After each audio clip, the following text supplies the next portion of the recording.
So I sat in on the talk this morning, Coach Taft's talk, and it really kind of hit home for me as he was talking about the difference that we make as coaches.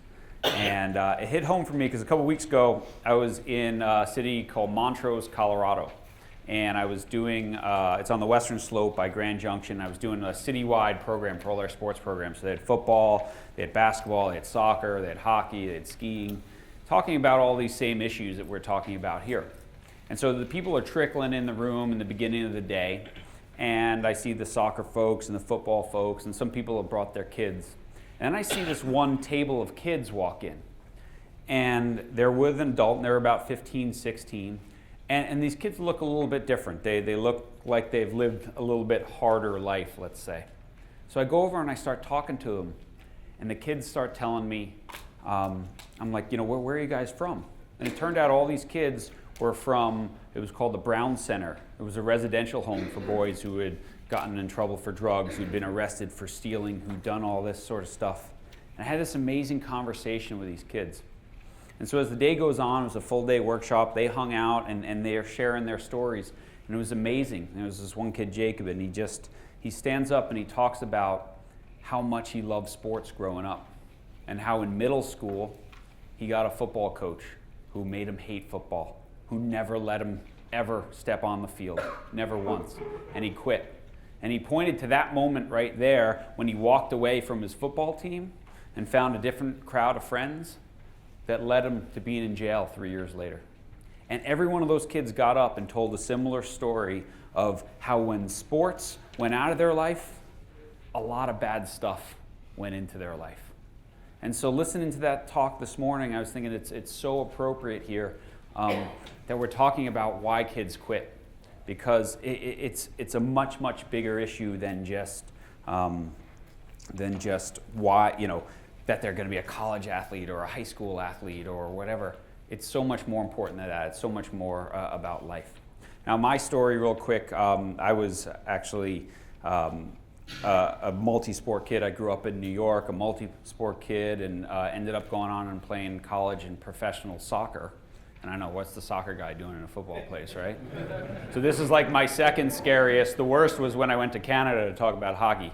So you think it's bad soccer talking to football? An American talking to Canadians about hockey is bad, right? So Is that how you broke the wrist? Yeah. So anyway, I went on. I coached Division I college for a while. I coached youth for a long time. I coached on the MLS level. And I started this Changing the Game project a couple years ago as I became a dad and started watching my own kids in sports and watching my own kids playing and really seeing all these kids and these issues firsthand, not experiencing them just as a coach, but experience them as a father. Right? And we talked about this morning, right? This crazy statistic that we lose 3 out of 4 children to organized sports by the age of 13. And it's not just that we're losing our athletes who can't make the team, right? A lot of times we're losing our best athletes, the ones who are in really young, the stars who are just burnt out and drop out and quit. And it's not just that this is a sports issue, this is a life issue as well. So as we talk today about basically really, I'm going to talk about, and I apologize, and when Nick Inzarello asked me, he said, send me a one sheet for everyone, and this was like a month ago, and I said, okay, I'm going to send it, but I'm going to do a completely different presentation, so take notes on it, but you'll see bits and pieces of it, but I came up with just, this whole presentation is original for you guys. And we're going to talk about really 5 reasons why I think kids walk away, and then what you can do about each one of those reasons on your level, in your town, in your club, in your league that you're running. And none of this is about not being competitive, right? I love competitive sports. I was a competitive athlete. I've trained competitive athletes who've gone on to the professional level.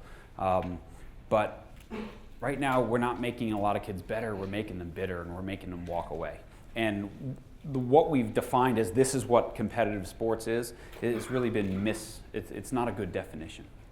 And the biggest issue that we're dealing with is, again, it's not just a sports issue, it's a life issue. So I have a couple of videos for you throughout. In this first one here, I would just want to talk about and frame this whole discussion in why does this matter? Why does it matter that we're losing 3 out of 4 kids?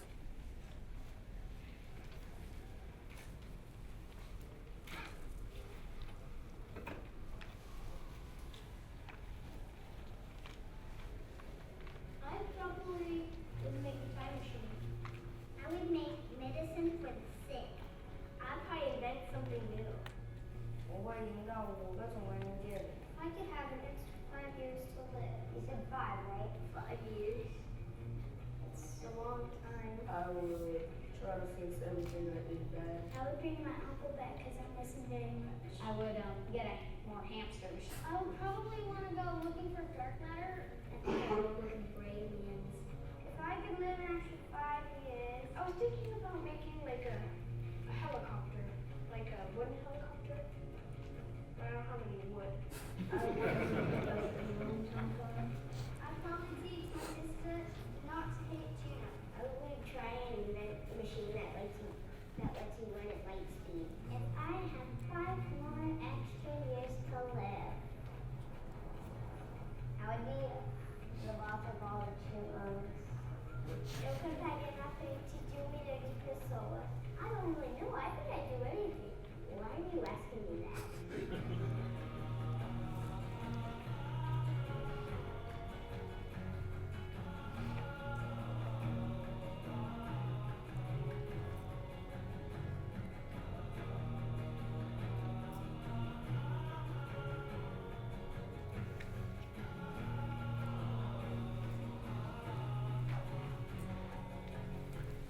So for the first time in history, today's 10-year-old children have a shorter life expectancy than their parents due to inactivity. And yet at this same crucial age, right, where kids are dropping out of sports, we're cutting PE in schools, we're cutting recess time in spite of all the evidence that shows the direct link between activity and exercise and learning. And kids are walking away from sports. So not only as a coach, but as a dad, this is a health crisis in our country. Scott talked about it this morning, right? This is a health issue. 1/3 of our kids are obese. And so we have to make sports a better experience than ever because they're not getting it in schools.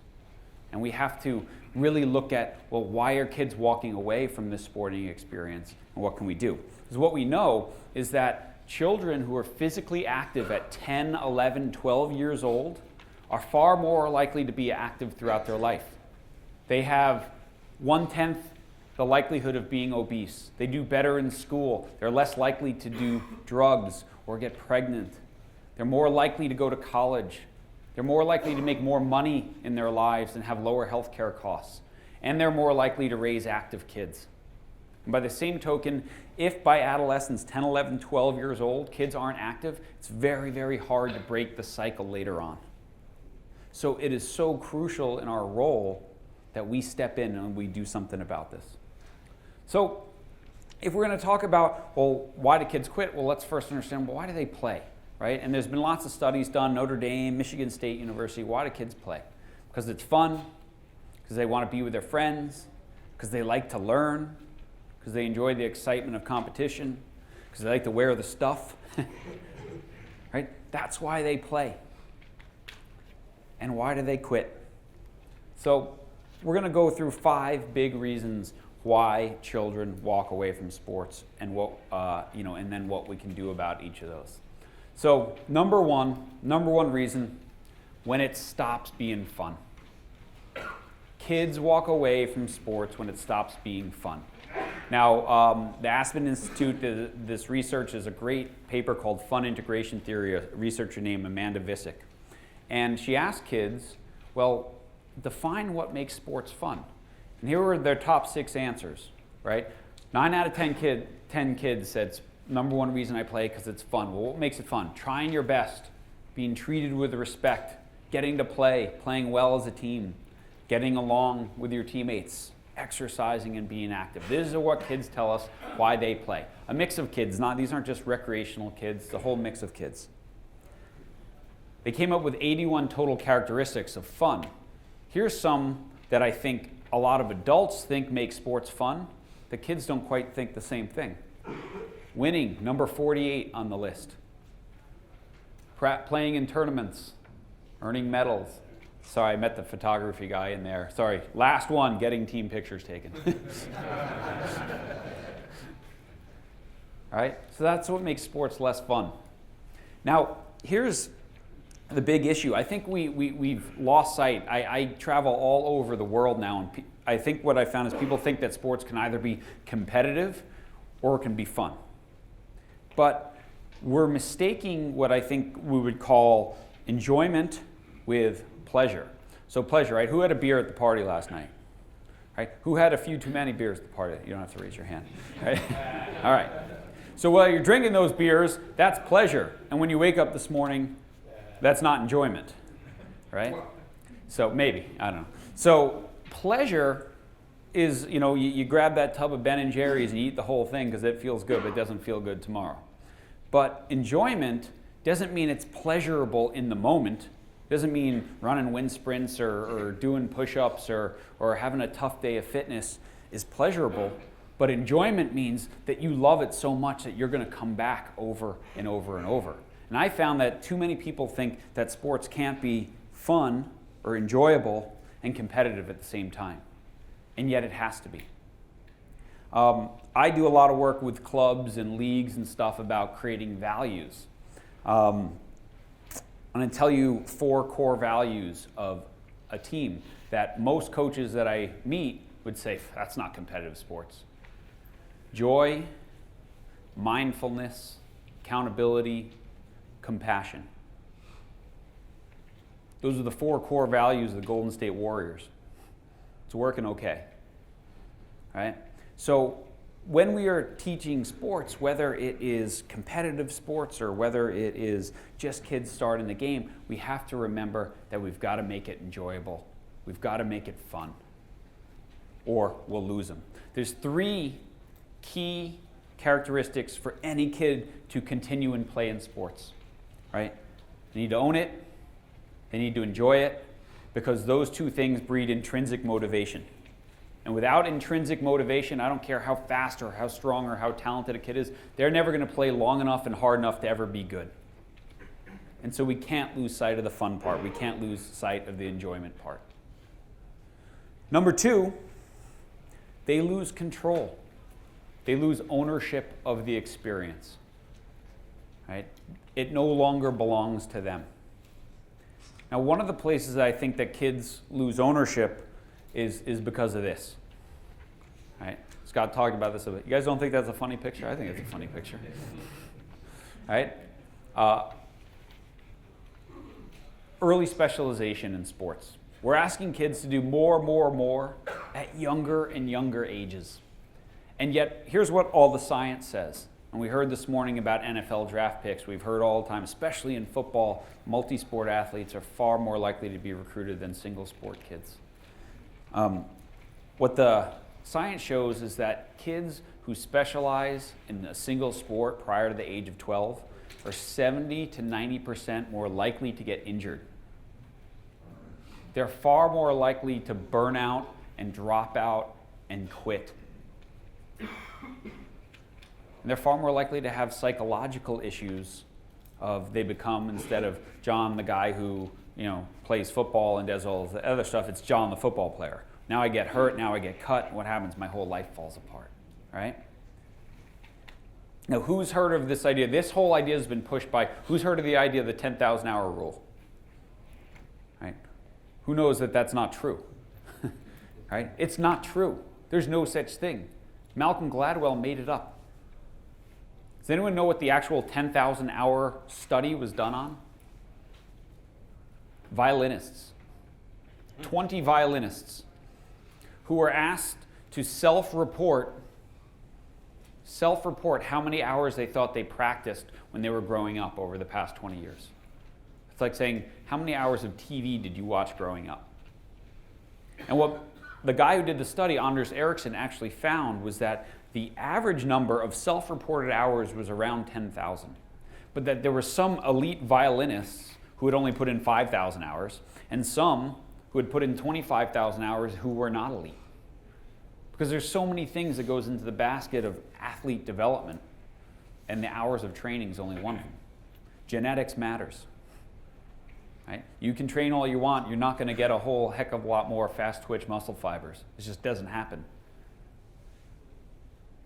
So this push for early specialization is driving kids and taking away that ownership of the experience. But there's something I think far more insidious that steals ownership, and I just want to show 2 quick videos to show it. So this first video is a video which I guarantee you did not expect to see at a football conference, and it is a video of my daughter at her first piano recital.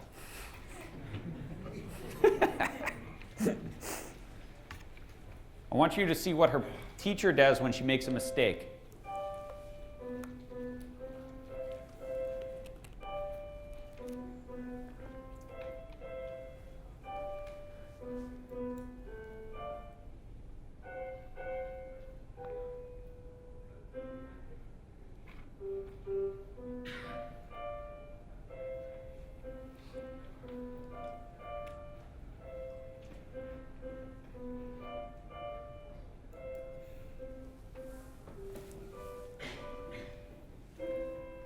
All right, raise your hand if you were ready for her piano teacher to start screaming at her when she messed up. Yeah, you were waiting for that, right? Right? Of course not. It wouldn't make sense, right? And if you ask, a kid who plays piano, if you made a mistake there, you bobbled, it's hard, you made a mistake, would it help if your teacher started screaming at you? I've never met a piano player who's like, oh yeah, that would really help. No, what'd they say? It'll make me play worse. It'll make me play worse. And all the parents there, do you hear any moaning or groaning when she messed up? Right? No. So this somehow makes sense in the piano world, right? It makes sense, right? We don't go to our kids' math class and yell at them to carry the 1 during the test, right? We get this, that this isn't helpful. So let's compare this. So I just happen to have a video of a little kid's, like a 6-year-old kid's soccer game. There's no familiar faces in the crowd. You guys are...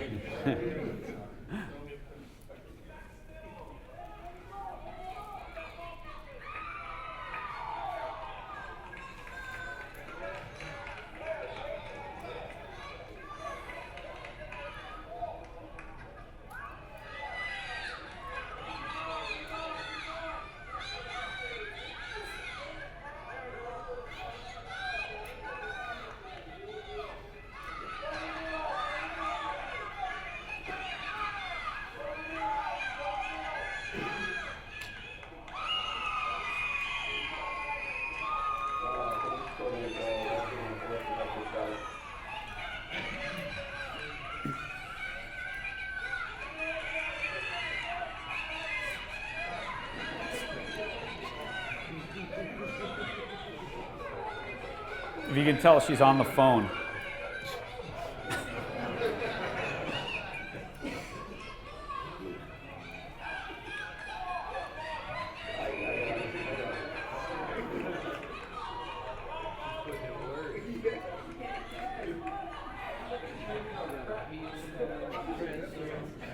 So first your daughter, then your wife? Yeah. You know my family. Of all the talks I've said, you're the first one to accuse me of that. Thank you. I don't know if you heard the comment at the end, the guys filming, they said, she's like a cheerleader on crack. Right? Now, do you think that mom loves her kids? Yeah, of course she does. Is she loving them in a helpful way? No. I think this right here is the biggest theft of ownership for our kids, because especially in games where they have to make decisions and they have to figure stuff out, when we as coaches or we as parents are figuring it out for them, they're not learning. They're not learning. In the soccer world I teach, right, we don't coach when the ball's rolling. Right? Let the kids figure it out. Let them make those mistakes. Listen to the advice she's giving. Kick it, get it. Follow that ball. They got that part, right? And then there's a lot less kind stuff than that. Now we have to start thinking about learning skills, or what we call motor learning, right? Learning to run and jump and catch and throw and figure out plays, all that sort of stuff. Motor learning is like language learning. We would never yell at a 7 or 8 or 9-year-old who's struggling with their language and be like, what are you doing? What's wrong with you? Well, they don't have fluency. Yet when kids don't have motor fluency, and it develops at different times for different kids, we yell and scream at them and make them want to walk away. So I think it's super, super important that we realize that if we are going to keep kids in sports, we got to step away. We got to give that back to them. One of the examples I like to use is video games. The average teenage boy in the United States plays 17 hours of video games a week. 17 hours. It's a crazy number. But if you think about video games, what do? The experience belongs to their kids. There's no one standing over their shoulder yelling at them to blast that guy or run that guy over, right? And the video game makers, over and over and over, ask kids, how can we make this better so you'll play more? Do we do that in sports? We rarely ask the kids, how can we make this better so you'll play more? We just tell them what they need, and we wonder why 3 out of 4 walk away. All right, number 3, the focus on outcomes way, way too young. Right? The focus on outcomes over process. We know that it's very silly to look at any athlete prior to puberty and try to predict long-term performance. Right? Now, you can look at the athlete and look at their parents and have a better chance of predicting it. Right? I coached in soccer. I actually coached, I lived in Ann Arbor. I coached Tyrone Wheatley's kid. I knew he was going to be pretty big. Right? And it was good. He's playing football at Michigan now. But when we put all our attention really young at making cuts and not letting kids play and we got to win this game, what happens is we're focused on the talent that shouts, but not the talent that whispers, right? The late blooming kid, the last kid to grow. And what the research actually shows is that it's oftentimes those late maturing kids who make it to the top level. The late maturing kids who can hang on because they learn grit and resilience and fight. The smaller kids who grow late are far more likely to make it to the top level than the kids who grow first. That's what the evidence shows in a lot of different sports, especially in like CGS sports, centimeters, grams, seconds sports. We've lost patience in athlete development. Right? Athletes don't develop like this. It's messy. They have good times, they have bad times. And so I meet these coaches who are like, oh yeah, 9-year-old, I can pick them. No, you can't, right? You're picking the kid who can help you win today. Right? Do we know who makes the teams, who makes the A teams in clubs prior to puberty? Which kids, besides the coach's kid? The older kids, right? We call this relative age, right? The kids who are born within 3 or 4 months of that arbitrary calendar cutoff. You want to flip the roster of your team, just change your calendar cutoff from September to December, and you'll have a 50% different team next year. Same pool of kids, 50% different team prior to puberty. Right? So we have to focus on the process. Too many parents focus on this outcome. Right? Sports is an investment. Sports is an investment that my kid is going to get. If we do all this stuff, my kid's going to get a scholarship. Now, the realities, this is not to say that someone's kid is not going to get a scholarship. The reality is that only about 3% of high school athletes play a college sport. I don't know what the specific number for football is. What's that? You talking about football? Yeah, do you know? It's a little bit higher than that. It's probably like 6 or 7. 6 will go on and play. But we're talking about lots of different levels, right? So there's Division III that doesn't give scholarships, Ivy Leagues that don't give scholarships.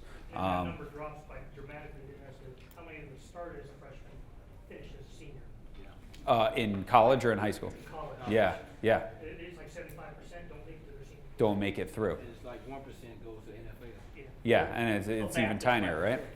So there's a really scary study, this organization called the Robert Wood Johnson Foundation. It's across all sports. It's about 0.01% of high school athletes go on to pro sports. And then they surveyed parents of high school athletes, and 28% of them thought their kid had a chance to go pro. So we're not anywhere in the ballpark of reality, many of the parents that we're dealing with. And what's really scary is usually the lower the socioeconomic level of that community is, the higher the number thinks that their kid's going pro. They're putting all their eggs in that basket. So this right here has really pushed that focus on outcomes. And there's so many stories of late developing athletes. I'll tell you a hockey story.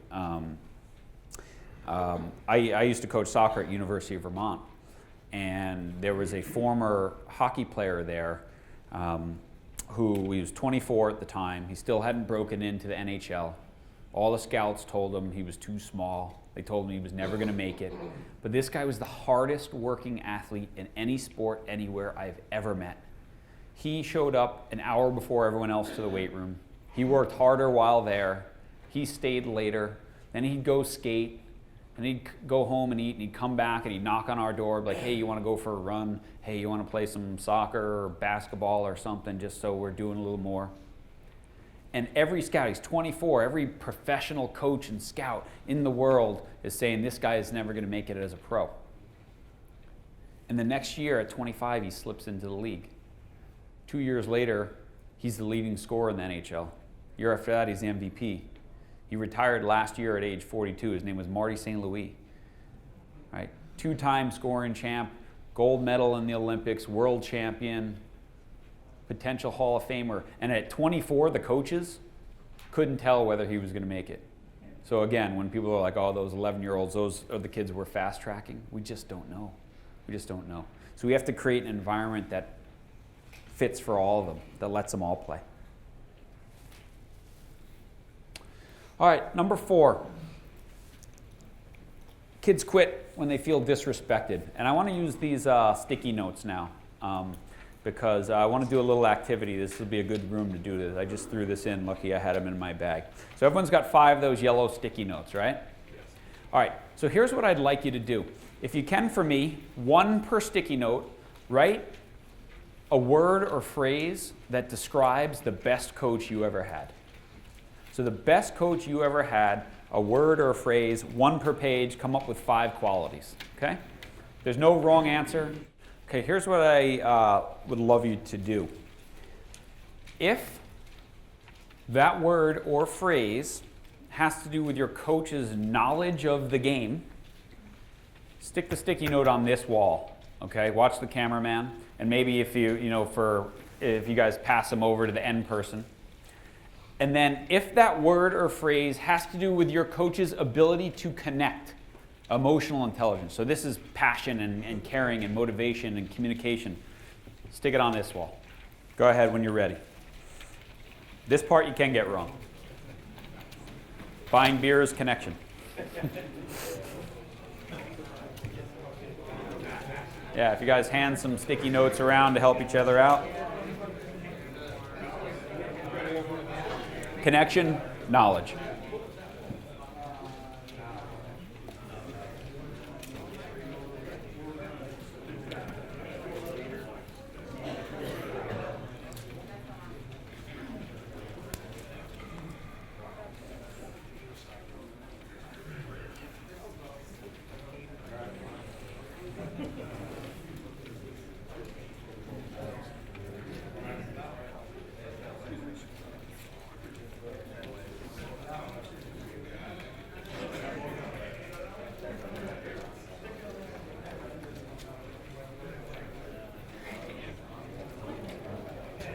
Yeah, 2 over there and 3 over there.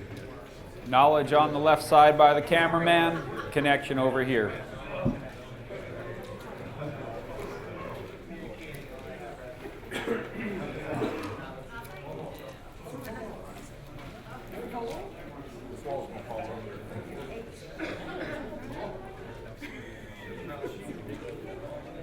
Does anyone notice a pattern emerging?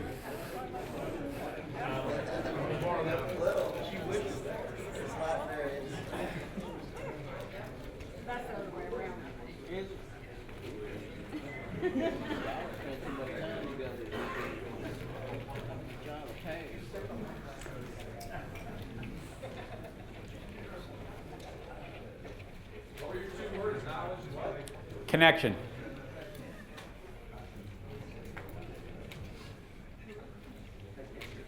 And I invite you to do this, go home to your leagues or your coaches and do the same exercise. Because I've done this all over the world. This is the first time I've had a room full of football coaches. I've done it with a room full of rugby coaches in England. But every sport, every coach, thousands of coaches everywhere, and the walls always look the same. And when we ask very smart people, people who've been around the game a long time, describe your best coach, 80 to 90% of the qualities that describe the best coach have to do with their ability to connect, not their knowledge of the game. Now, does that mean that this side doesn't matter? No, of course not. Of course it matters. It matters a lot. But it's not the only thing. And here's the issue, is that when we do coaching education, traditionally, whether it's the coaches in our league or we go to conferences and we do coaching education, where do we spend 98% of our time studying what wall? This wall. And yet I've never met coaches who haven't said that this is more important when I look at the best coach I ever had. And I think it's really, really important to remember and take a picture and look at this. Because we have to study the X's and O's, but we got to study this stuff too. What are some of the things that you put on this wall? Just so you can shout them out. Consistent. Caring. Role model, motivational. Trust. Funny.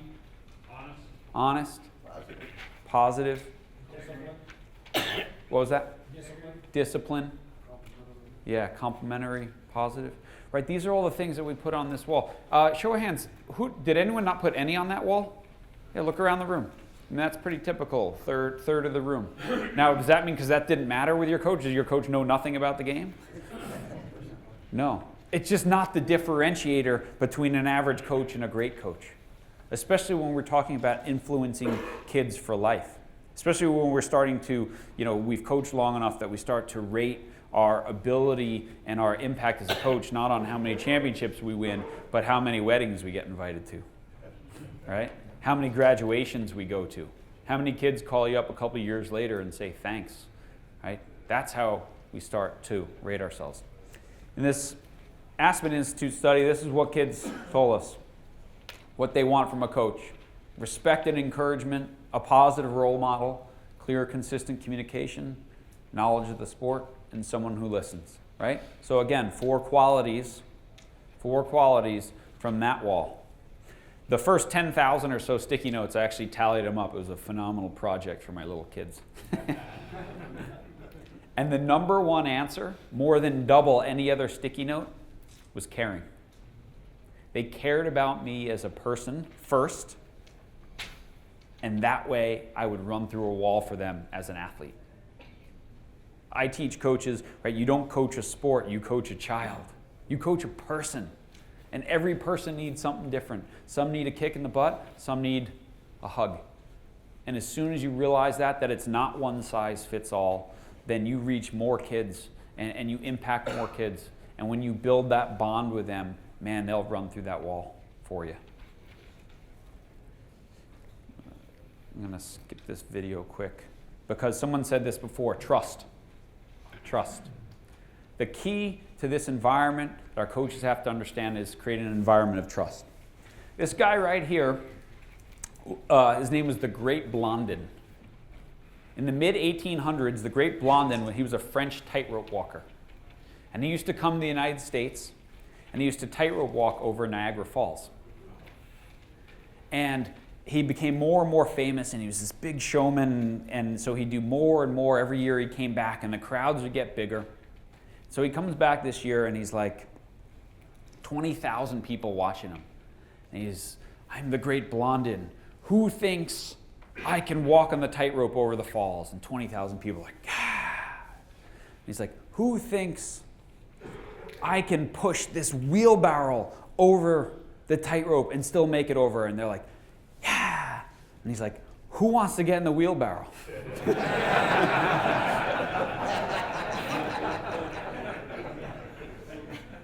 No one. Yeah, you don't see anyone in that wheelbarrow. He ended up actually, in reality, carrying his assistant on his back across the wire. But I think this is a great story when we talk about trust, because so many coaches, and I was one of them, think that trust is all about ability. But it's not just about your ability. It's not that you played pro or you played college or you know a lot about the game. It's about other things as well. It's about connection. It's about dependability, which is, are you consistent? Do you mean what you say? And do you follow through on it? If you say something, does that happen? And it's about believability, which means, do you admit when you're wrong? When you're wrong, do you say, you know what? That's my bad. I'm going to clean that one up. That's where trust comes from. When we need to build trust with players, we need to connect. We need to be consistent, and we need to be a little bit vulnerable. Yeah, I was wrong. And if we want parents to trust us, it's the same thing, right? We have to do that as well. We have to be all those things. Now, when I was a young coach, I was like, I played pro, so you should trust me with your kids, right? It didn't work very well, right? And as I started to learn about connection and all this stuff, then I realized, then parents trusted me. And then when their kid didn't play as much or their kid came home upset because I gave them a hard time at practice, all of a sudden, instead of going bonkers, they call up and say, hey, I know you care about my son or my daughter. Why are they upset? What's going on here today? Because we built that relationship. And we live in this culture where we just watch coaches on TV and we see them screaming at a player, but we don't see 99% of what happens behind the scenes, so that they've built this trust and this caring and this relationship so that in that moment they can get in someone's face and that player will play harder for them and they'll appreciate it. Right? One of my favorite lines is this: the great burden and the great thing that we have to try to do as coaches is build a relationship that can bear the burden of truth. When we build a relationship with our players that can bear the burden of truth, now we're coaching. Now we're pushing them. Now we're getting them to do things that they've never done before. We're taking them to a place where they've never been and would never get to it on their own because they can deal with the truth. Right? Fans come and go. Fans are fickle, but coaches, we have to create that relationship. And it's based on that. It's based on tightrope walking. Number 5, we got to create a safe to fail environment. All right? I think this is so, so important. We have to create a place where it's safe for our kids to fail. We have so many parents now, the helicopter parents. They swoop in and pull kids out every time they're about to face failure. Right? I love how I speak in Canada a lot. They call them the snowplow parents up there. So there you go. Right? But we have to make it safe for them to fail and mess up. Right? The people who fail the most are usually the most successful. Right? The home run hitters strike out the most. You got to throw a lot of bad passes to throw a good one. And yet we've become so, again, outcome focused that we don't make it safe to fail. We make the decisions for the kids. We don't let them figure it out. It's a great book, the Matheny Manifesto. Mike Matheny was the manager of the St. Louis Cardinals. And he talks about growing up as a catcher where his coaches let him call the games, let him call the pitches. And they lost a lot of games because he didn't know how to call the pitches, but he learned how to call pitches so he could be a major leaguer.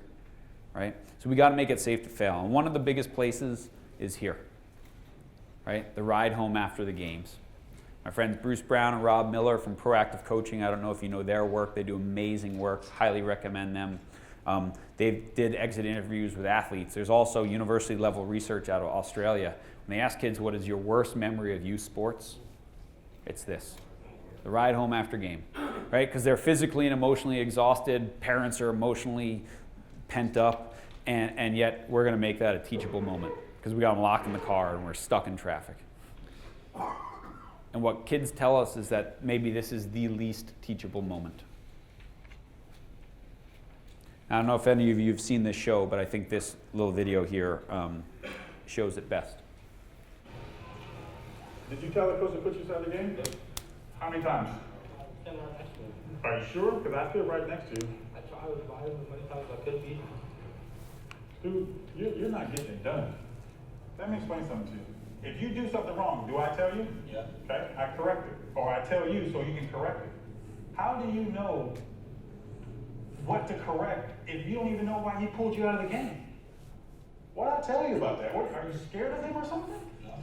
So why don't you go ask him? Like right now, you know we're gonna have this conversation after the game. You know it's coming. Okay, this is part of you becoming a young man. If someone does something, you're just gonna take it. So if I was to walk up to you and just slap you inside your face, what are you gonna do? Just turn around and be like, I don't know why that guy did that. It doesn't make any sense, Jay. You act like you're 10 or 9 or 8. Dude, you're just going through the motions. If you're gonna be selfish, you know what? You have other brothers and sisters. And we'll take you from out of that school and give them a chance and put them in a private school. I don't understand it. I don't understand it. It confuses me. What's the problem? Every time I come back, like in the car, I was feeling that I'm in trouble or I did something wrong. Well, did you? Yeah. You've had more personal training than any of those kids out there. Okay. Back to the drawing board. Back up to getting early, back up inside the morning. Okay? Because it doesn't make any sense. You gotta be driving back and forth from this school. Back and forth, back and forth. Back and forth. For you to go out and do absolutely nothing. I don't understand why you don't get it. I don't understand it.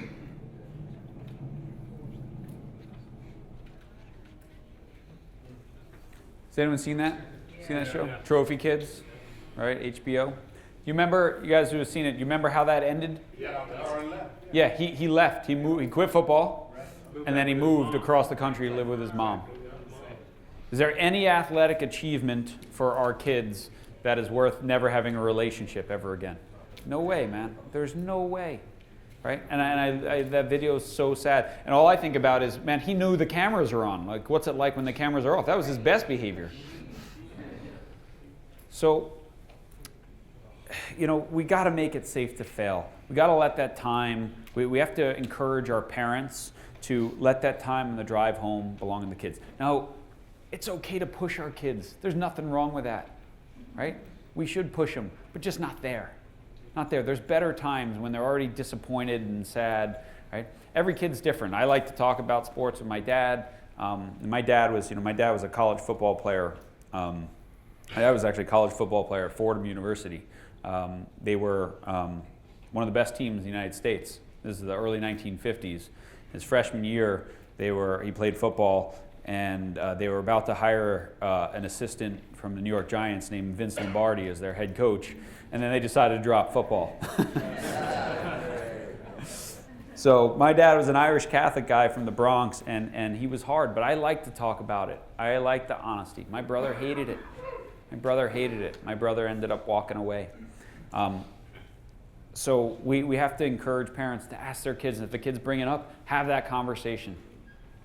But if they don't, talk about it at dinner, talk about it the next day. Now, for those of us who are coaching, I think this is our post-game talk.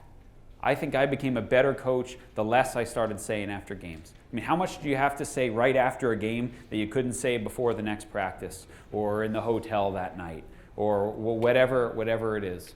When the emotions are gone and now people are ready to learn and honestly evaluate their performance. It was a direct correlation between how well my teams did and how little I said after games. I think you deal with things that are not acceptable to your standards, right? You started a fight, you spit on someone, you cursed at an official. Yeah, we deal with that, parent to child or coach. That's not how we do things here, but then we move on, all right? All right, so where do we go from here, right? We need a culture change in sports. We need a culture change in youth sports. We need to change the sidelines. We need to change that. We need to create a movement, right? How many of you have some parents of kids that you coach or in your league that need to hear this kind of message, right? How many of you are married to a person that needs to hear this message? Like me, sir, like me. Right? So we need to create a movement. My thought is not that there's not enough good parents, it's that there's too many and we don't do anything about it, right? Everyone stands there and everyone expects someone else to do it. So we need to create a movement. So my last little video for you, how do we create a movement in 3 minutes or less? learned a lot about leadership and making a movement. And let's watch a movement happen, start to finish, in under 3 minutes, and dissect some lessons. First, of course, a leader needs the guts to stand alone and look ridiculous. But what he's doing is so simple, it's almost instructional. This is key. You must be easy to follow. Now here comes the first follower with a crucial role. He publicly shows everyone else how to follow.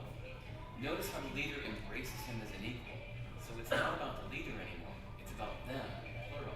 Notice how he's calling to his friends to join in. So it takes guts to be a first follower. You stand out, you brave ridicule yourself. Being a first follower is an underappreciated form of leadership. The first follower transforms a lone nut into a leader. If the leader is the flint, the first follower is the spark that really makes the fire. Now here's the second follower. This is a turning point. The first has done well. Now it's not a lone nut and it's not two nuts. 3 is a crowd and a crowd is news. A movement must be public. Make sure outsiders see more than just the leader. Everyone needs to see the followers because new followers emulate followers, not the leader. Now here come 2 more people, then 3 more immediately. Now we've got momentum. This is the tipping point, and now we have a movement. As more people jump in, it's no longer risky. If they were on the fence before, there's no reason not to join in now. They won't stand out, they won't be ridiculed, and they will be part of the in crowd if they hurry. And over the next minute, you'll see the rest who prefer to stay part of the crowd, because eventually they'd be ridiculed for not joining. And ladies and gentlemen, that is how a movement is made. So let's recap what we've learned. If you are a version of the shirtless dancing guy, all alone, remember the importance of nurturing your first few followers as equals, making everything clearly about the movement, not you. Be public, be easy to follow. But the biggest lesson here, did you catch it? Leadership is over-glorified. Yes, it started with the shirtless guy, and he'll get all the credit, but you saw what really happened. It was the first follower that transformed a lone nut into a leader. There's no movement without the first follower. See, we're told that we all need to be leaders, but that would be really ineffective. The best way to make a movement, if you really care, is to courageously follow and show others how to follow.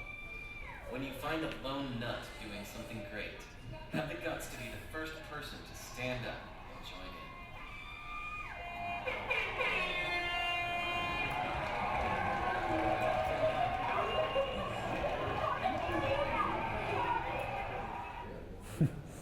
When I show that, people are like, oh, so you live in Oregon, huh?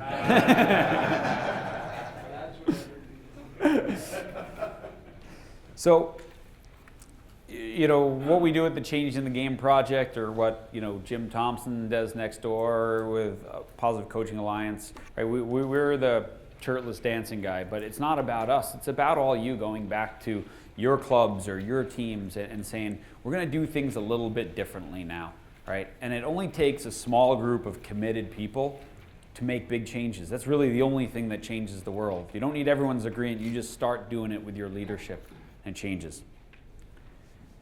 We create a movement, right, by making it fun and asking kids what they want, like the video game makers do, right? Make it fun and ask them what they want. Giving them ownership of the experience, letting it belong to them. Be patient and letting all kids play. This is a huge one for me on the youth level. Right? Any coach who ever worked for me, we had a rule: if you pick them, you got to play them. If you pick them, you got to play them.